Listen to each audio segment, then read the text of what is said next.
Okay. I want you to rank all of, and wait for it, every Indiana Jones film, Okay. National Treasure film, and Da Vinci Code film. Oh. By quality. Go. Oh, dude. Da Vinci Code by a fucking mile for quality. Top of the list. Are you fucking kidding me? All Have of you them. seen Raiders of the Lost Ark? That's more nostalgia than anything, all right? Yeah, you're right. One of the most like critically acclaimed films Yeah. and well beloved films is just nostalgia. Yeah, for children. I'm a grown. You think Da Vinci Code is better than National Treasure? I think Da Vinci Code is better than National Treasure. That's ridiculous. Yeah, Da Vinci Code is more mature. It's like it's more. You can accept it as a fact, but of course, it's more fun to watch National Treasure for how silly it can be. Yeah, that's kind of what I'm asking. Oh, well, you said rank for quality, and my quality meter All right. off the chart. This baby. is completely backfired because you're wrong. You're so wrong about How dare you? This how is a it's subjective how wrong you are. Yeah. truth. Yeah, it's a really bad subject.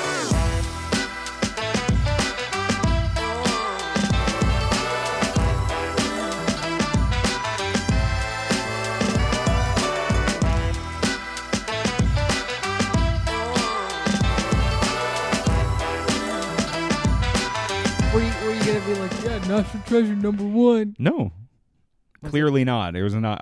I was shockingly. Maybe I'm a Philistine. I was gonna pick one of the greatest films of all time as number one. I was weirdly gonna rank one of the greatest movies of all time. Yeah, It's a silly take. go on. All right, Da Vinci Code #1 is Da Vinci Code Insanity. #1. Insanity. Yeah. Indy Jones #2. Which one? Obviously the Four. one with Kali Ma. Temple of Doom. Yes. You like Temple of Doom? 100% more than Wow. any of the other ones. This is a disaster. It's got my guy Amrish Puri in it. Uncontested. This is already a disaster. This is an unmitigated disaster of a podcast.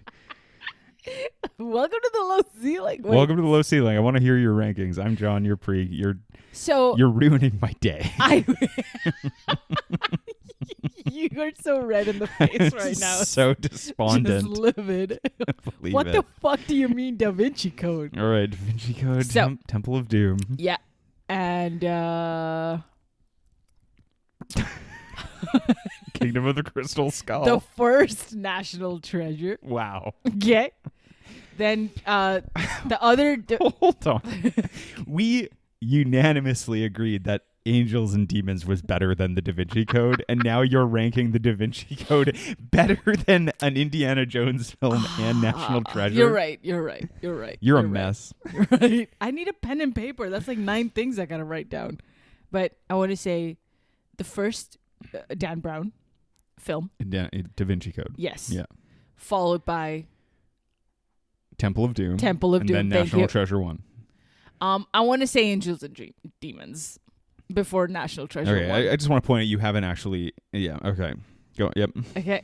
And then I want to say the other Angels and Demons. Inferno. Inferno, thank you. So you're going to put on the record that Yeah. Inferno is better than Raiders of the Lost Ark. All right. Yeah, because I had complete mental case. Yeah. I had a lot. I had more attention span for those films. You're than witnessing I did the for, unraveling I can, of my wife. dude. There's so often that I could just look away from the screen and be like, "Yeah, they're fighting. I didn't miss a thing, and it'll be all right." Where are they at? At the temple. Whereas Inferno, you have to follow it beat by beat Because they're solving the puzzles. Yeah. That they How have would to you read. know which fake catacomb they've been in? I have to look at the In Florence. ethnography machine that they. I don't know. All right. The little. Okay, know. you have 4 films remaining. Yes. Since for some reason the Da Vinci Code trilogy is the highest, It's the is like highest of all time. of all of those 3 series, it turns out to be the best one. Yeah. Okay, so you have Crystal Skull, Dial of Destiny, Raiders of the Lost Ark, Last Crusade, and National Treasure 2 to rank. Please continue. National Treasure 2 is like bottom of the list. Okay. Yeah. A little bit above that. Okay, so the reason I asked you this was because I was originally just going to be like, well, at least Dial of Destiny is better than National Treasure 2. But then I was like, why don't we just rank all 3 of these because they're Perfect. kind of very similar. And it is that. thematically. Like Natty Treasure 2, bottom. Just above that, Dial of Destiny, Kingdom of Crystal Skull, somehow miraculously redeemed for me. Better than Dial of Destiny. Okay. I feel like the Kingdom of Crystal Skull is innocent in this war, and it's been judged too harshly through time. It's caught some real strays over time. Wow. Okay, so after Inferno, what's after Inferno then? It's the Raiders. The Raiders of the Lost Ark. Thank you. That bullshit, just that nonsense that movie. Shit. Yeah, little indie no one's ever heard of. My dearest Moops, if you're listening, she's rolling in her grave right now. This actually sounds exactly like what Issa would rank her favorite movies. Unironically, she would be never let any Indie Jones drop from top 3. She would keep it up there at all times. Okay, she's respectful like that, but not me. I'm a fiend. You are disrespectful. Yeah. No, but it's how I feel watching those films. I feel like it's more engaging. You're being really disrespectful to Caucasian people culture right now. I would never do that. Yeah. No. Okay, so Inferno. You know when Donald Trump says you're not sending our best thing, he's talking about Dan Brown's trilogy. He's like, when he talks about films, like, they're not sending our best, they're giving us Angels and Demons. And he literally means the novel Angels and Demons. Angels and Demons was fun though. Yeah, I was about that. Go on. So then Raiders. Yeah. Well, it must be Last Crusade. Yeah. Crystal Skull, Dial of Destiny, Nash Treasure 2. That's it. Okay, that did not go the way I thought it would go. Do you agree with the bottom of the list though? The bottom 3? No. No. Oh. No, 100% no. Okay. All right, you do it. Raiders, Crusade. I happen to think Last Crusade is like an incredible movie, and it's like quite close to being my favorite Indiana Jones film. But I think Raiders, just by quality, is just a better movie. Which you're looking at me like very thoughtfully, but it's like everyone will agree with me. Well, you guys have seen it more than I have. I've seen it one time. Oh, so okay. the memory of it is like... I'm going to make you watch them. Yeah. Okay. I'm going to do that really cool like white guy thing. Being like, you got to see Raiders. Babe. Bro, babe. I can't believe you haven't seen Raiders. Can't believe you don't see Indy Jones. Indiana Jones, he's got a whip. He's so hot. He uses his hat. I'm going to kiss him. He whips his hat and he puts it on. on. Another hat under There's a there. boulder. Nazis. Tank. Damn, more. Yeah, exactly. Yeah. Okay, so Raiders, Crusade, Natch Treasure 2. No, so 1. Excuse me, Natch Treasure 1. Okay, yeah. Yeah, sorry. Sorry, I sounded crazy take. Oh man, I just sounded like I was making your list for a second there. Go Natch on. Treasure 1, Dial of Destiny. What? Yeah, Top 4? Yeah, you heard me. What? Dial of Destiny, Angels and Demons, Kingdom of the Crystal Skull. Wow. Natch Treasure 2. Yeah. Inferno, Da Vinci Code. No, Da Vinci Code, Inferno. Wow. Yeah. Yeah. Kingdom of the Crystal Skull broke into your top 5. Kingdom of the it. Crystal Skull. That movie, I think, has been unfairly maligned. Thank you. And yes. I watched it. I finished it this morning, and but I will say, I was like in on this movie until the jungle chase scene. Yeah. In which case, I was like, oh yeah, I get it. Okay. Okay, now it's an Indy Jones film. I had absolutely no problem with him surviving a nuclear blast in a fridge. I had no problem with Shia LaBeouf. I had no problem with almost the first hour. I thought was actually really well done. Totally. But yeah, that jungle chase scene was like, I wasn't even high, and I was like, this is really long and really tedious. And then it just doesn't really get that much better from there. Yeah. But we're not even talking about that. We're talking about the film Indiana Jones: The Dial of Destiny, Ba-bow. a movie which came out last year, was received very lukewarmly. And I've seen it 3 times now, and I'm like, I kind of like this movie. You know, I've come around to it towards the end of the film as well. Like, I started off being like, what is going on? And then I knew that The Irishman exists. So I fully agreed with a young Harrison Ford The Irishman? de-aging. Oh, I think the de-aging is great. And it's like much better than any other film that's attempted to do it. Can we talk about de-aging for a second? Because I had this note that I read a couple of reviews and stuff, as I did with The Irishman, as I did with this movie, and every time de-aging comes up, it's now not to malign other, fellow colleagues of ours who are serious film critics, but every time de-aging comes up, it's constantly just like there's people who are either like it was good or it was terrible. and maybe I'm a Philistine, but today, like every time I see it, I'm just like, I think it looks fine. You know it's it's de-aging, but once you get over it, I think it's fine. And yeah, Robert De Niro looks old when he's in The Irishman, so does, but like I don't care. Irishman is a good movie. Yeah. Dial of Destiny is a good enough movie. It doesn't make it distracting. Mm-hmm. But when people discuss de-aging, it's always from people who don't know how to do it, like us. Yeah. Like they don't know how the process of doing it. Yeah. And they either give it this like very blanket, like it's terrible or it's good. Sure. But it all just seems to be like, well, that's just a matter of an opinion of a bunch of people who write for fucking Salon or whatever. Like, it doesn't. It's always like every time I see that, I'm always just kind of. It's very similar to like the Marvel movies when people are like, "Oh, this one is way better than that one." I'm like, they're just the same. They're just the same. Totally. And with the de-aging effect, I find I can see that in this one, I personally would guess that the quality is a lot better. It feels than with so the much Irishman. better. But totally. it does. To me, I was just like, well. It feels like 4 years later they've figured it out more or less. Yeah, and it's. I think it's quite good actually. I wonder. But I don't fucking know. I'm gonna say that. Like I don't really know. Totally. It feels like the one in Irishman might have been like fully computer generated, or it was someone else's face underneath it, and they just put features of De Niro. But in this one, it feels like there's Harrison Ford underneath that de-aging face. Like there's still like his movements and his smile and his little. It seems little like cheeky. It's just more advanced. Like it's advanced to a better stage. Like even though like The Irishman, I saw it in theaters, and I remember people, because I was one of the vaunted few who saw it in theaters.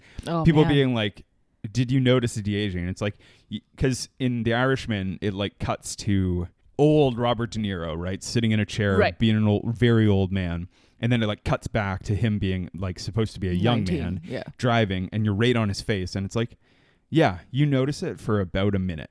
And then once the story gets going, if you're into it, you kind of forget. Like you don't really care. Sure. Yeah. And then this is probably a good thing, but also not surprising because Steve Zalian is like a good writer. But it's not like in The Irishman, they were just like, Mr. De Niro, you're 25 years old. How could you want to murder people? It's like they never really bring up their age. Yeah. So they feel a little ageless, and you're just kind of like, oh, I don't really care. Who like, it go with it. They're younger. That's all that matters. Yeah, like they never really point out that. Yeah. Like I think, and obviously I think that would be bad writing to have to constantly point out the time, because they signify the time through history in The Irishman, right? Mm-hmm. And like in this, when I'm watching Dial of Destiny, it's not like I'm like, well, I know exactly how old Indiana Jones was in Raiders of the Lost Ark, therefore I can do the math and see how how that's old where I struggled. Like, it doesn't matter. Like I don't. Like, but I don't care. Like it doesn't matter to me. Yeah. Fair. But you can tell Harrison Ford is an older man for sure. Oh yeah. But whatever. They do a good job of like. What's more impressive is they kept that de-aged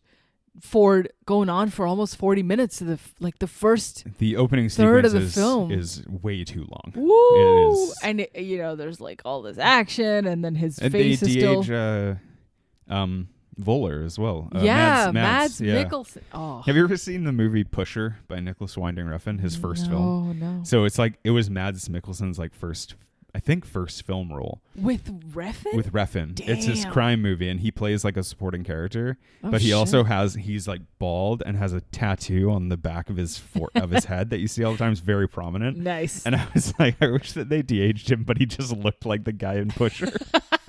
He had like Oakley sunglasses and a huge tattoo on the back of his head, and he's like, the Antikythera. I wish to have the Antikythera. Yeah. He looks the same, man. Oh yeah, man. They like smoothed out his face with like a cool makeup trip. It was great. Mads Mikkelsen, like I don't know. Matt acts older, even when he looks younger. Mads has got to be in his 50s, late 50s or 60s, right? Yeah. He's getting up there. For sure. I think they definitely de-aged him, but he looked really good. I think that was better than Harrison Ford. But then again, Mads Mikkelsen is not as recognizable an actor as Harrison Ford. Yeah. So kind of makes sense that you'd be more... very cool. You'd be more focused on Ford. I wonder also if like technology and all this AI stuff has matched up with real-time Harrison Ford, and they know how he looked at every age, because he's gone from young on camera to old on camera, and so they're able to capture that in a more efficient way than they capture Mads Mikkelsen, because he's not spent too much time being young on camera, if you know what I mean. I'm sure you could find like footage. Maybe this is part of the process. Like, I don't know how VFX artists do this, but I'm sure it's like you collect like shit tons of photographs of people at Through every time. period of time and try to figure it out. But like, but like Harrison Ford, it's like ever since recorded history of ever him. since he was young, you would probably maybe be able to find a photograph of him like at least once a year. Totally. From then until now. Yeah. Right. I don't know how they do it. It's cool. But they did a good job in this movie. They did a great job. The only other problem is that like the CGI environments in this movie, this was a real It's a bummer, This is a dude. real tipping point for me. Yeah. It's so absurdly distracting. Yeah. The New York scene bothers me the most. Did it feel like a fairy tale?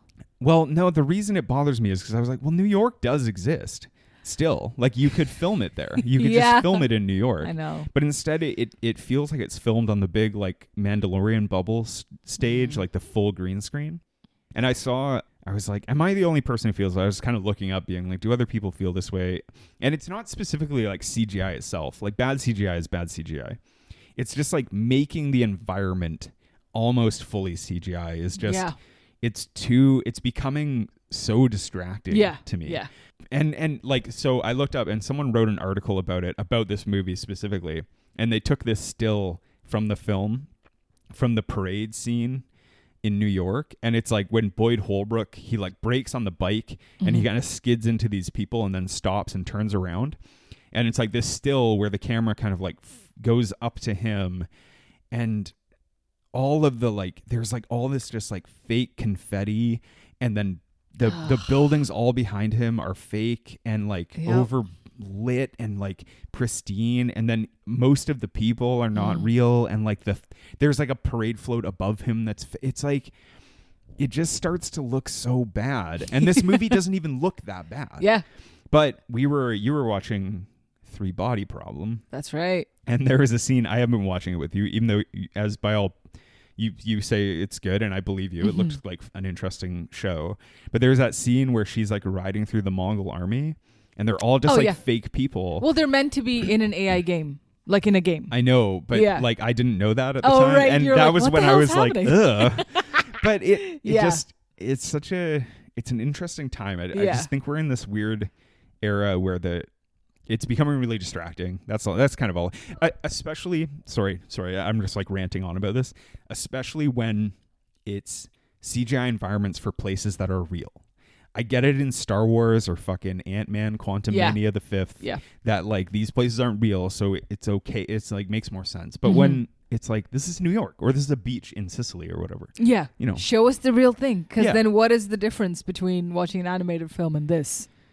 At that point, everyone looks really like weird surreal treatment, like with the light and the soft focus and the little glitter when they're in their bedroom. What's going on? Are they breathing Dune and like air? the perfect light that is just feels fake, kind of. Yeah. And the funny thing is, like, sometimes when you hear people stand up for all of this, they're like, well, there's like tons of there's CGI in like every shot now they make, and I'm like, I don't mind CGI that I don't notice. It's the CGI that is just so fucking clearly obvious. Yeah. It takes you out. When Phoebe Waller-Bridge is running across the rooftops in New York. Yeah. The whole like kind of landscape of these rooftops of 1960s New York, it's not that they weren't well designed. It's just, I was like, it just seems beyond a couple like meters within the frame of where Phoebe Waller-Bridge is.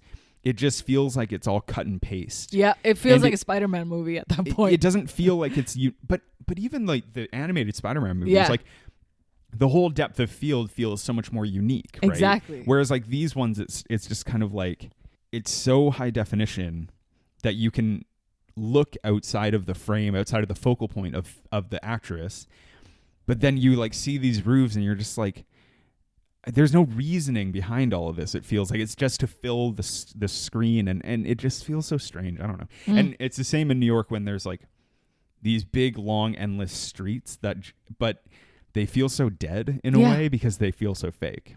I'm really fucking ranting about this, but you hate it. I'm trying to articulate what I dislike about it without sounding like a total fucking like. And this has nothing to do with like the content of the film. It's like the plot or the story. Like, it's just before you even have a chance to enjoy all of that stuff, you just feel like, man, what the fuck am I watching? Like, why is all this so weird and strange?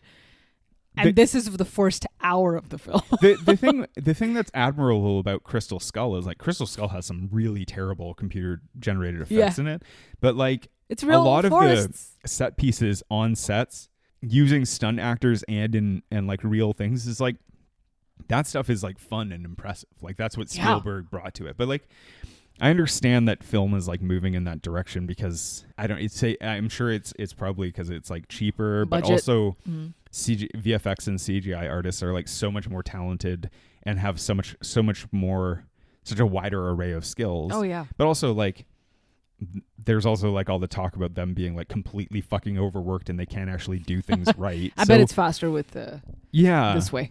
Yeah, it's a shame because I said this about the Lord of the Rings show too. Is this kind of like one of the joys of like the Lord of the Rings movies is Peter Jackson going to find all of these weird places that are like exist on Earth, but that look like a different place, right?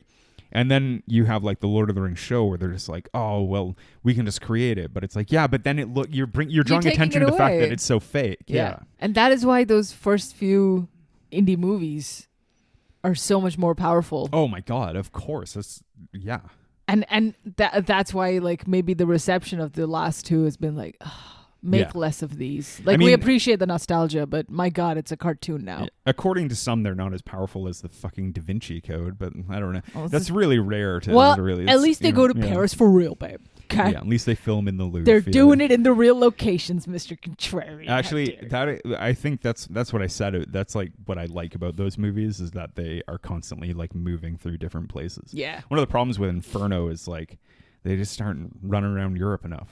The closest a movie has made me feel to Born Identities is the Da Vinci movies. So when they're running from place to place, I'm there for it. Sometimes I feel like I don't know you at all. They're going to locations. Why do you have a 1,000-yard stare? Sometimes I'm like, who did I marry? Come back to me. I'm like, wow. No. Wow. You will learn to enjoy this. It's what I love about you. You're always capable of surprising me. Surprise is a gentle word. Mostly shocking and disturbing ways. Yeah, so anyway, Dial of Destiny. Dial of Destiny. But overall, like, I kind of like this movie. Yeah. The first time I watched it, I was like, I don't know if I feel anything for this. And it definitely feels like a cynical nostalgia milking of a property. But then the subsequent viewings, I was like, no, I think this movie is all right. And it does have, like, lots of emotion, especially with Phoebe Waller's character. I'm not ashamed to admit that I had a little emotional moment towards the end. We'll get to it. When we get to it. But like, I think it took me by surprise. I was like, "What a goofy film!" And I was like, "I feel deeply." Yeah. I think she's the best part of the movie. Probably. She is great. She's like she seems to, like Harrison Ford, famously for a couple of years, just seems to not want to do it. And I like Harrison Ford, but Phoebe Waller-Bridge at least seems like she wants to be there. Yeah. And she's very charming and has some really good moments. Mm-hmm. Like, I think the scene on the boat when she's trying to distract them from like the reading the tablet and translating it, I thought that was like a really good moment. Yeah. I feel like she might have improv some of that stuff too, just her moving around and maybe her little quirky little things. It feels like a choice. It feels like a fun choice, but also it's like it feels like an interesting way of being like, let's make this scene have a little more life, even though they're in this tiny room. Yeah. And that I like that kind of stuff. James Mangold is like just a fucking really good director. What was the other movie that we were talking about that he did? Ford versus Ferrari. Ford versus Ferrari. I was like, honestly, I mean, if we're still around next year, we'll do our Academy Award program. And it'll be for that year. And I was honestly really snobby about that movie. I was like, what the fuck do I care about it? And then I watched it when on streaming, and I was like, why didn't I see this in theaters? This movie is fucking awesome. Nice. Yeah, this movie is nice. Awesome. Yeah. I highly. It's a really good one. But yeah. Oh, and Mangold did a bunch of the Wolverine movies too. Wow. Yeah. I think he did. He did Logan, I think. Oh my God. Yeah. Oh wow. I'm not going to look it up. I think he did Logan. I'm pretty sure he did. Mm-hmm. But yeah, he's a really good director, and yeah. But this movie's just okay. It's all right. It's a nostalgia milker, but I feel like I understand why it's a 58% Metacritic rating. Yeah. Like, I get that the audience rating's like 70%. Like, yeah, we're here for it. We're here for older indie smooching his older wife. Great. I read it was funny because like I have all these old New Yorkers, old as in like last year, and the one I was just reading has the review for Indiana Jones, and like Anthony Lane in that was basically like, I mean, it's fun, but like you're not missing anything if you miss this movie, and that's kind of how I feel about it. Like Crystal Skull and Dial of Destiny, it's like if you don't watch either of them, you're gonna live. Like it's really not. You can live blissfully ignorant of these films. But I'm glad it exists because it had one of the more fun time travel pieces I've ever seen. Yeah, it just feels weird that it's in an Indiana Jones. Totally. Film. That's totally. The way they adapted the idea is like a fun film. Good. Yeah. But like the way it's in an Indiana Jones film, I mean, it's a little more grounded than fucking Crystal Skull. But it is also like when they do that, you're like, well, this is like a fun idea, but also what the fuck? Once they're like, hey, space aliens on Earth, then they're like, what else can we do but go to them? Yeah, okay. Or so travel time. One thing I wanted to talk to you about after I finished Crystal Skull this morning. Yeah. So that takes place in 57. Mm-hmm. This one takes place in 69. Indiana Jones knows that aliens exist. Right. In Dial of Destiny. Correct. But is there like any reference to him being like, like, you know, because he just doesn't seem, he's just like, I mean, I've seen all sorts of stuff. But do they ever reference Crystal Skull, which has to be the most whack-ass shit he's ever seen? I feel like they gotta. Again, you saw it more than I did. But I feel like he does kind of, I've seen everything I had to see, especially towards the end when he's like, just leave me here in 200 BC or whatever. Like, I just let me die here with my guy Archimedes. Yeah. See, I thought that was like a good idea because it's like because of Mutt dying, like he has nothing to go back to, but then Phoebe Waller-Bridge like actually saves him from himself and brings him back together with Marion at the end. Which I like. That was good stuff. Like I like that. Tears. But beautiful. It was very exciting. Like the more it went on, at first you just get over the absurdity and you just shut up and eat your popcorn and you'll be like, yeah, I'm glad I watched it this one time. Yeah. Weirdly, one of the biggest problems I have with it is, which lots of people actually praised, was that the Nazis were involved. I was kind of I thought a lot of people hated that too. They're like, oh great, more Nazis. I don't know. I don't. Wrap that shit up. I'm completely out of touch with how people feel, and I just make things up just to say it. But like, I thought Voller was just like a bad villain. Yeah. And also the way he like goes about his villainy is so, it's just like he's just there. He just arrives every time. Cartoon Nazi tropes. Yeah. I said this to you in private, but we can talk about it here. The thing with like National Treasure that's so great is that Sean Bean has to also be smart, and he has to figure out what Nicolas Cage has already figured out. Yeah. But that's what makes him such a dangerous villain, is because he's like, he figures it out in a completely different way than Cage does, and that's like what's impressive. Mm-hmm. In this movie, which is shocking because the movie's like 2.5 hours long, there's no moments of Voller ever like figuring it out. It's just kind of like, he's like, oh, he escaped this time. He's probably going to Sicily. Let's go there. And then the kid like turns a corner and he's like, hello, I am here right behind you the whole time. I'm going to kill Hitler.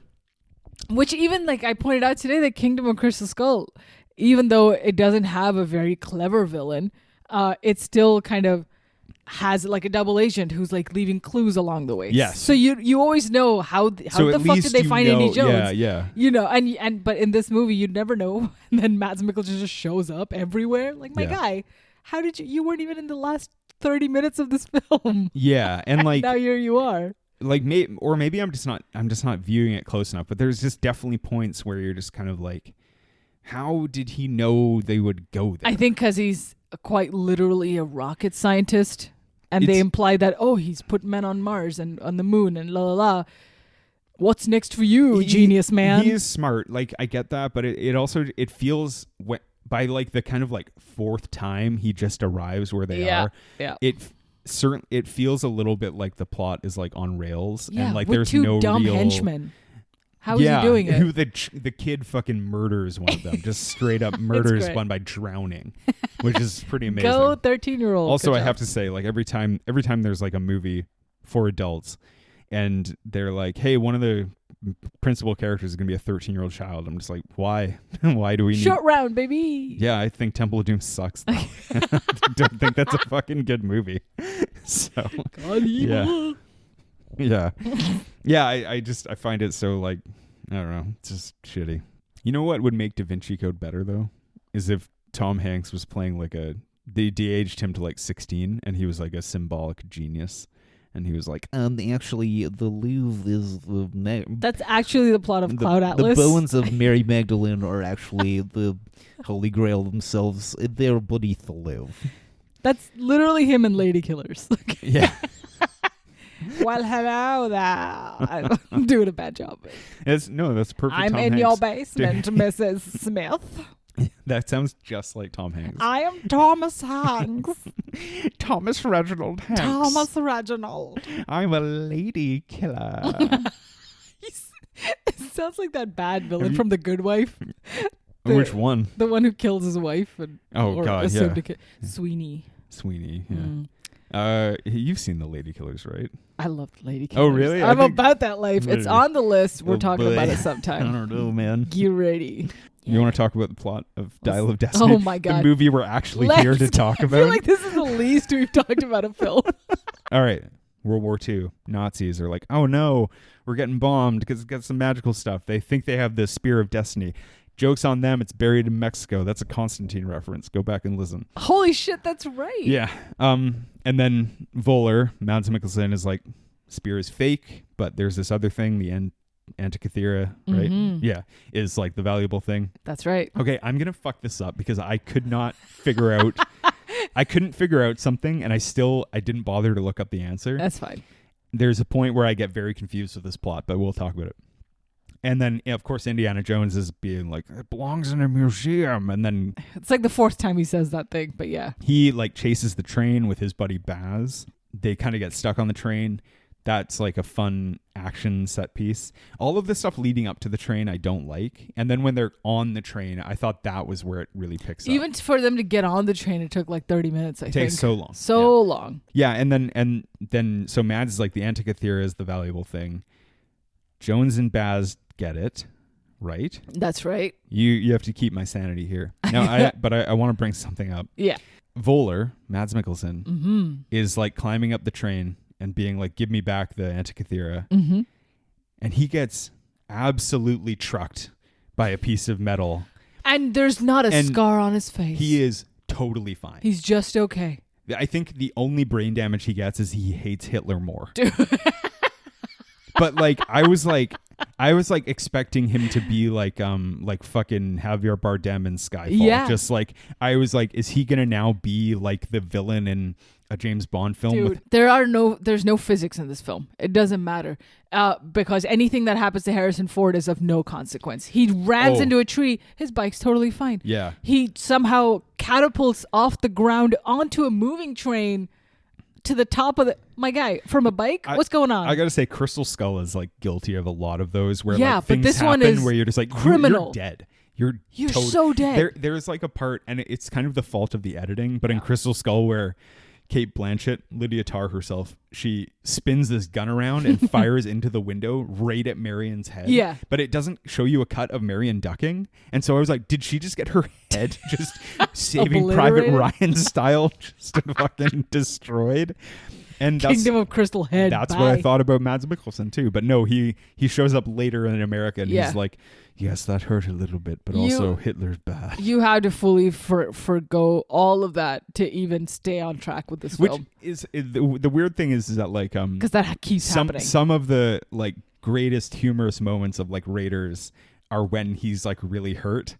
Yeah. And like there's like a part where he's like sitting in the passenger seat of that truck and the guy keeps punching his arm or whatever. And it's like that stuff is like funny. And they make like a even better joke about it in Last Crusade. And like in this movie, it's just kind of like, no, he's just indestructible. Yeah. He's 900 years old and a relic of time. Yeah. He can't be killed. Anyway, so they get Baz and him. Well, they throw the Antikythera into the river, right? Yes. In France. Okay. Now let's track. So they do that. Cut to 1969. It's Moon Day. Indiana Jones is woken by his dirty, filthy hippie neighbors. Ugh. He's been separated from Marion because Mutt died in the Vietnam War. Mm-hmm. He's retiring from Hunter College, where he's a very boring teacher.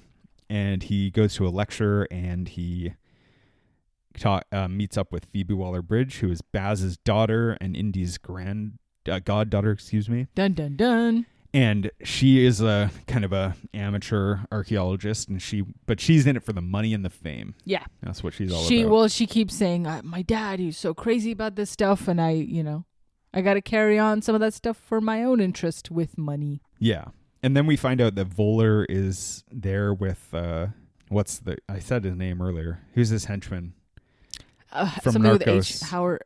No, yeah, he has fake teeth for some reason. Finkelfartenstein, I think is what his name was. Yeah, he is the guy in Boyd Holbrook. Boyd, and he has fake teeth. I don't know why in this movie.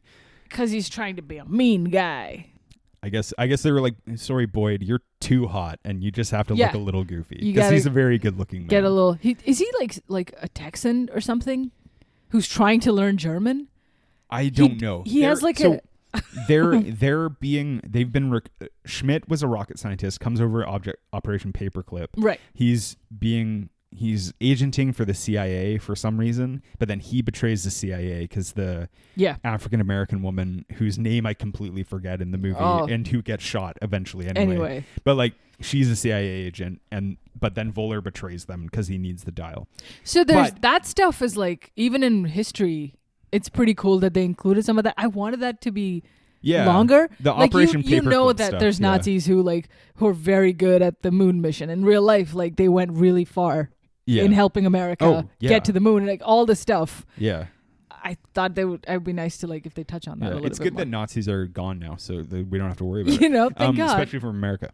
But like there's this part where he talks to that waiter, and he's like it's so funny because Voller is still such a Nazi.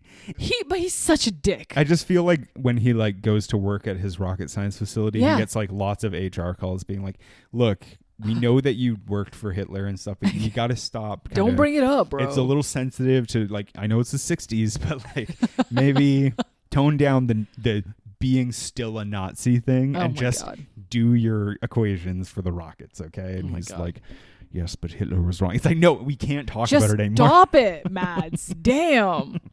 Yeah. Mads, he's dead. Let it go. Okay?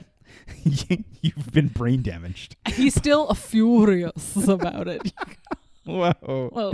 All right.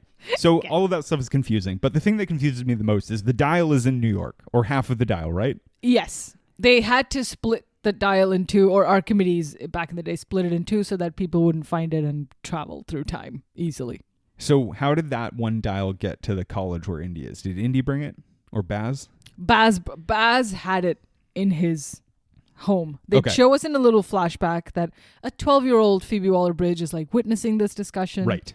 And Baz has one, and he's like, but you have to destroy it because they will find the other half, and then everything is over for us. He's like, I'll promise you, I'll destroy it. He doesn't destroy it.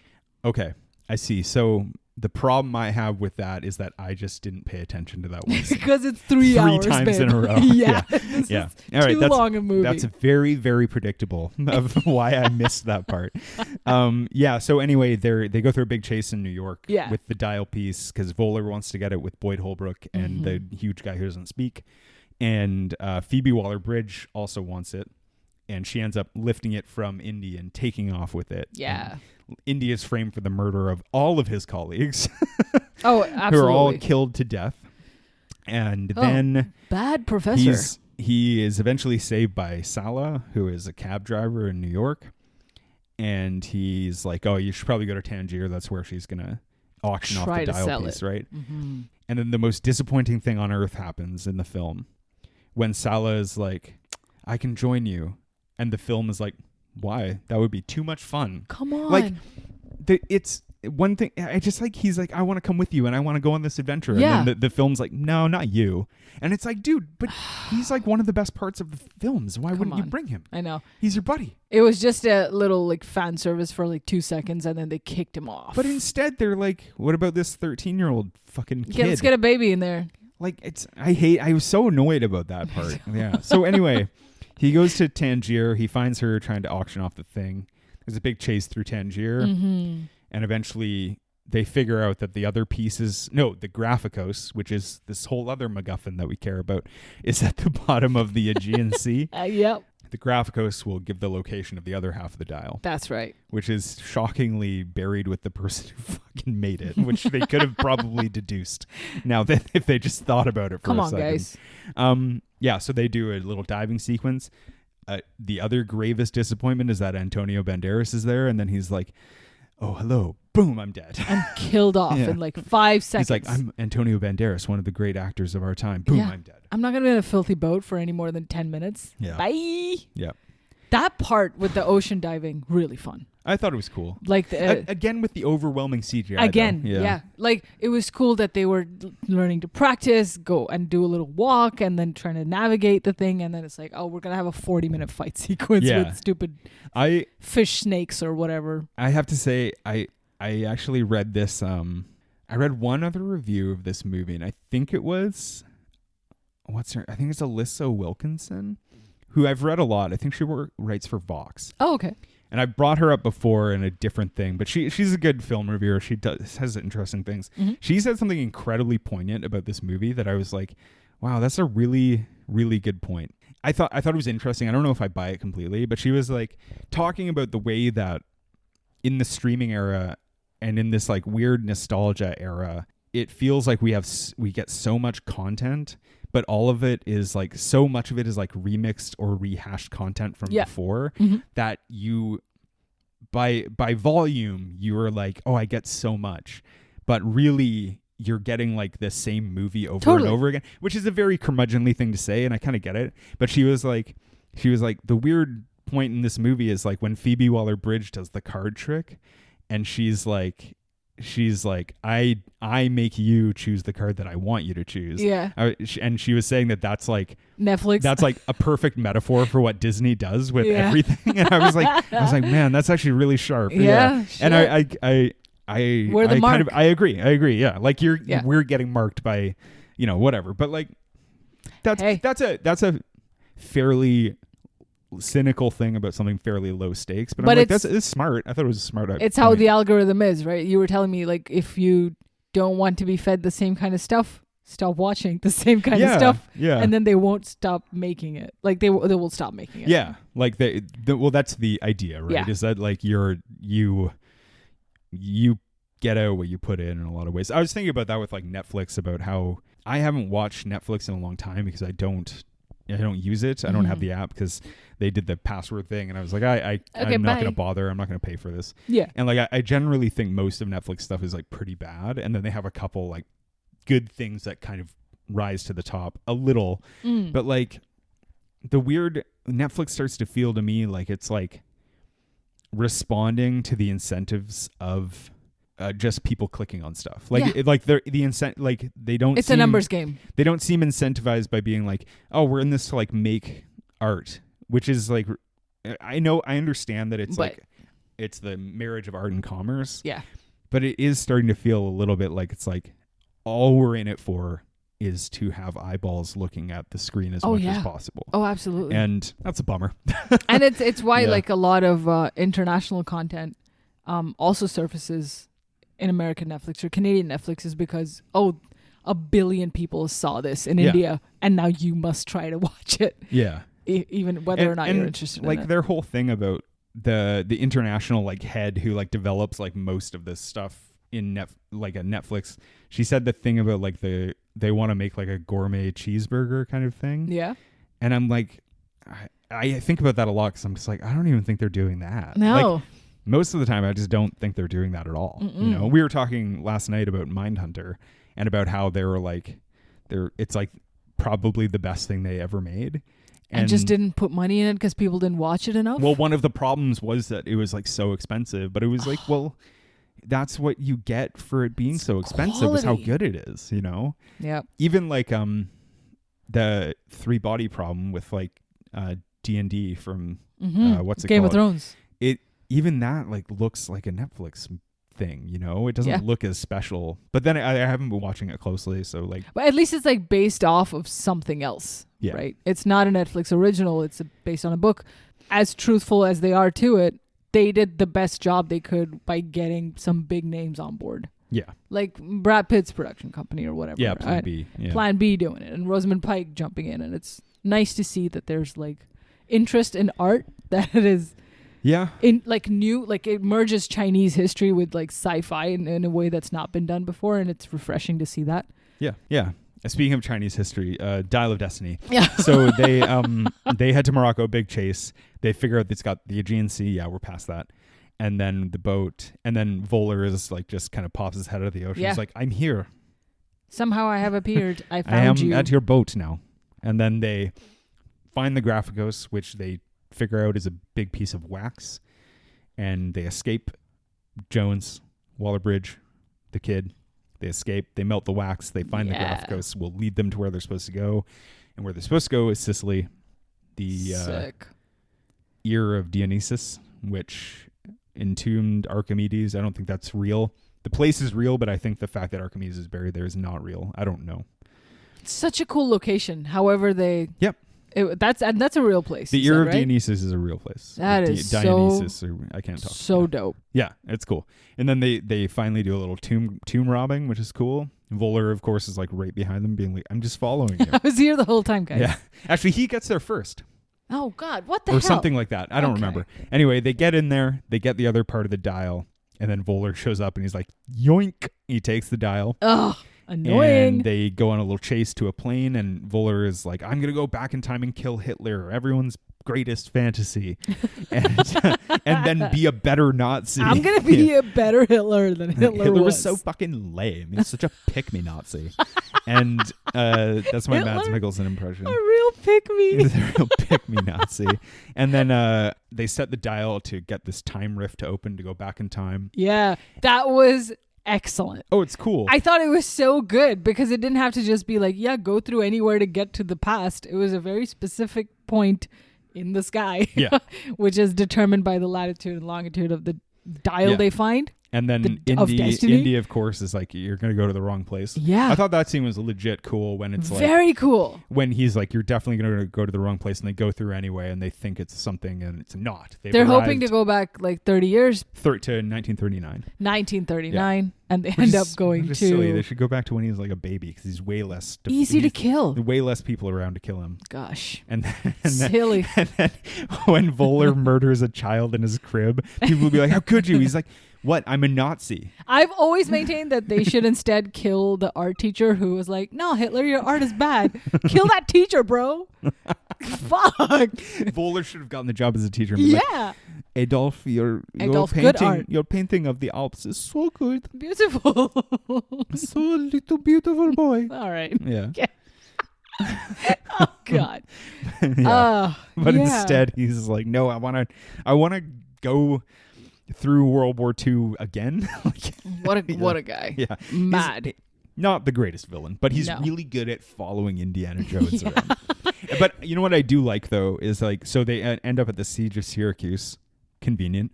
And they see the skeleton with Archimedes has a wristwatch on it, which I thought was a cool thing. Yeah. They end up at the Siege of Syracuse, and I liked how, like, there's not like a final like punch up with Voller. He just crashes his plane, which I think is great. Mm-hmm. However, I had a question about this scene. Yeah. So they're flying over the ocean. Phoebe Waller-Bridge is stowed away in the plane. She comes out. There's a bunch of Nazis sitting there. And she pulls the bomb bay open. Yeah. And the Nazis fall out of the bomb bay. Yeah. Now, if they fell into the ocean and survived, which, not likely, but on the off chance. This whole movie is like so realistic, so let's not think about it. But like, did they create Nazis? In 212 BC? Did they found the thought of Nazism in 212 BC that has carried on? Well, the whole thing was like, oh, great, guys, we helped you defeat the Romans. Don't worry about it. Anyway, here's some Nazis. You're going to want to get ready for the next 200 years. What the fuck? 2,000 years. 2,000. Jesus. 2,200 years, yeah. Did Dial of Destiny create Nazis? I have to say, Oh. Bad pitch, but a cool movie idea. Cool B movie idea. Nazis being sent back in time. I feel like that already exists, though.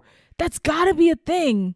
I feel like I've read it in a comic book where it's like, oh no, I got left in time, but I'm a bad guy, and then just continues to be bad. That it's probably an idea. It would be cool, just like Gladiator, but just like a squad of Nazis got sent back in time, but they're the bad guys, and then the gladiators have to kill them.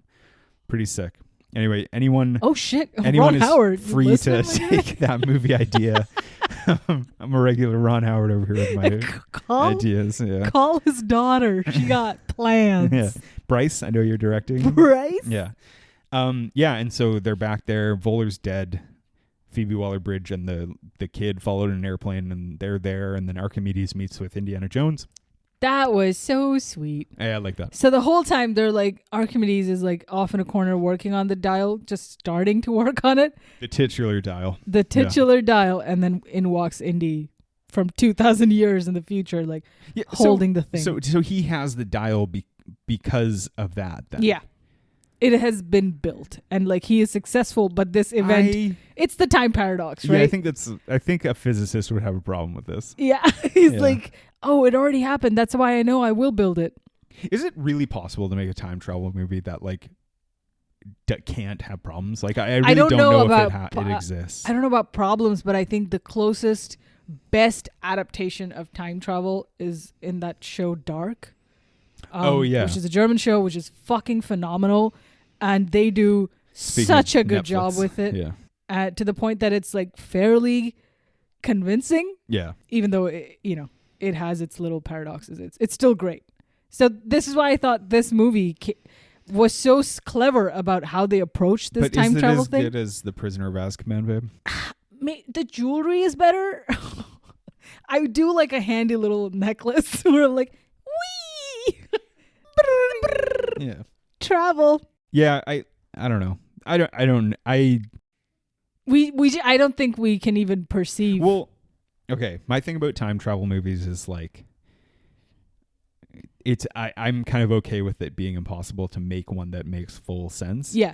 But it often results in me kind of being like just turning off my brain to any like critical thought about like 100%. The paradoxes they're creating, and like I just don't care, because it's like time travel is an interesting idea, and it can never be perfect, and we're all just humans, and people who know things about time travel are too busy being like too smart to like and not making movies or writing. Totally. It's okay. Like that's why some skeleton in a cave was like, why does this have a watch on it? It's because through time travel we went back and put a watch on a life I do guy. like that in the era, like the era of Dionysus or whatever. There's like Archimedes is buried there, and no one's ever been like, wait, what's way back there? Yeah, let's keep going. What would happen if you went all the way back there? And they're just like nothing. Probably worry nothing about it at all. Yeah. Don't worry about it. Probably just like a bunch of bullshit. But like that's the thing, that no one was able to solve it to go far back enough. Yeah, I know. Crack Indiana the Jones. code. Yeah, because he has the Graphicos. Yeah. This movie does definitely fall apart with scrutiny, but that's okay. It doesn't matter though. But anyway, and then Indiana Jones in his grief is like, I want to stay here because this is history. We're witnessing history. And then Phoebe Waller-Bridge is like, hey, fuck you. She punches him. And then he arrives. That was so good. Awakens back in New York. So good. The other thing I like about that,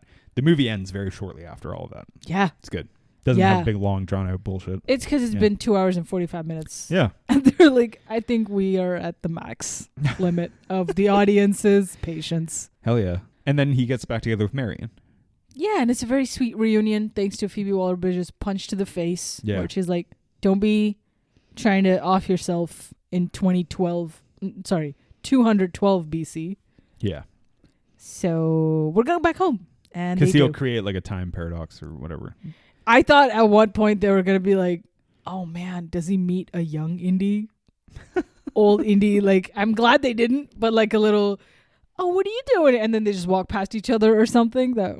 Yeah. A very, very Harry Potter-esque. In Indy and Axis, Jonexia or some Greek shit. I don't know. Greek has the coolest language. They do. Yeah. That's Indiana Jones and the Dial of Destiny. It's an okay film. Watch it one time. With people, preferably. It's like a fun, it's more fun. Blockbuster. Like it's if you want like an action fucking movie that has 900 chases in it, then this is the movie for you. I actually feel bad that I didn't catch it at the cinemas. I so strongly considered it. Yeah. And then, you know what? I heard some criticism of it where I was like, oh, maybe I'll take a miss. And I kind of wish I didn't listen. I kind of wish I had seen it. Yeah. Yeah. With any of these like franchise films, I'm just going to make it a rule that I go see it, especially if they're like, oh, this movie comes out once in 10 years or whatever, or 5 years. Might as well watch it. Yeah. I kind of have I have 3 categories of films when it comes to the theater viewing experience. Oh, yeah? I have movies I'm definitely going to see in theaters regardless. Sure. Movies I'm going to wait to see what people say. Okay. And most movies I'm never going to see that in theaters. That's basically it. So the ones that you do watch in theaters, is it genre specific? Oh, it's like movies by like filmmakers I know or some that I've heard of where I'm just like, I definitely got to catch that in theaters. Yeah, Love Lies Bleeding. Like I like Rose Glass, so I was like, I got to watch this movie in theaters. Yeah. Highly recommend. Yeah, it's good. Go watch it. So anyway, we're going to go see Kong or whatever. No, that would be a movie. Okay, Kong, which looks like not good, man. A huge hit. Sorry, looks like it's gonna be great. The Godzilla X Kong thing. If like all of a sudden people were like, this movie is actually great, I would be like, wait, maybe I should see it in theaters. You know? Which is right. And if Dial of Destiny was one of those where I'm gonna wait and see. And if people were like, this movie's really good, I would have gone to see it. Right. But I heard it just kind of flipped me to the other side where they're like, this movie isn't that good. Yeah. I think the best decision I made last year was watching Godzilla -1 at the cinemas. Yeah. Yeah. Sorry. Yeah. I'll shut up about it eventually. No, it was just such an experience. I don't mind. I was so surprised by how excellent it was. It's funny. You talked to me about it like I don't think it's a good movie. I do think it's a good movie. I just don't think it should have won an Academy Award for visual effects. What? Yeah. You know what? Oppenheimer, return your shit right now. Give it to my guy Gods. Okay? He out there waiting at the cafe, looking cute with his little belly. Aw. Anyway, Gogeta. I'm going to put it on the record right now. Godzilla -1 is a good film. Slaps. Special effects aren't good. Deserves the award. Deserves more awards. This was Indiana Jones. I hope they never make another one. Yeah. And this is it, right? This feels like it should be a finale. I think like they're always like, they did it with Shia. They're doing it with Phoebe Waller-Bridge, where it's like we could open it up to a new character, but I'm like, I don't want that. That's no more. okay. Don't do that. Yeah. Make another fucking Dan Brown Inferno or whatever. Get on my level and make another. All right, Dan we're gonna wrap this up. Bye. Thank you for listening.